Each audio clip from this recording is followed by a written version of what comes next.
जातारू माई के दर्शन तू दीवाना काहे के लगलू है साजे सवारे। मैंने तैयार ना होके अरे जल्दी होखा जातारू माई के दर्शन तू करे हाँ जी। काहे के लगलू है साजे सवारे। रील बनी मंदिर के गेट पहुंची जा।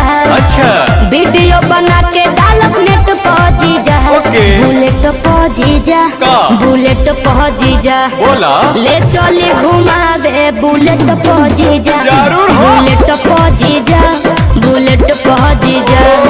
ले चले घुमावे बुलेट पहुंची जा।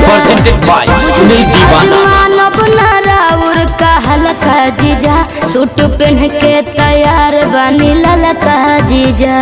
अच्छा ठीक बा ए जीजा जी सुना जौन कहबू खाए के साली उ घर ही लिया दे हबो। अरे ना जी। डेयरी मिल्क कहा चॉकलेट तू पैकेट खिया दे हबो। मानव ना हम चॉकलेट पहुंची जा। चाउमीन चाट के प्लेट पहुंची जा।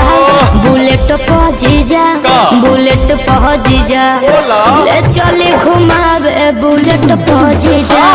बुलेट पहुंची जा का? बुलेट पहुंची जा।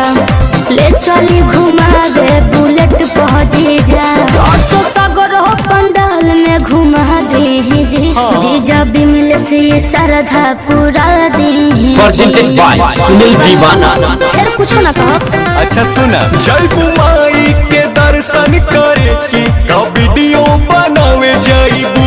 माना बतिया बिना पांडे के का मोबाइल भूलावे जाइबू। आई है नेटार गेट पहुंची जा। अरे ना हो चली पंडाल वाला सेट पहुंची जा। बुलेट पहुंची जा का? बुलेट पहुंची जा। बोला ले चली घुमावे बुलेट पहुंची जा। के बा? बुलेट पहुंची जा बुलेट पहुंची जा।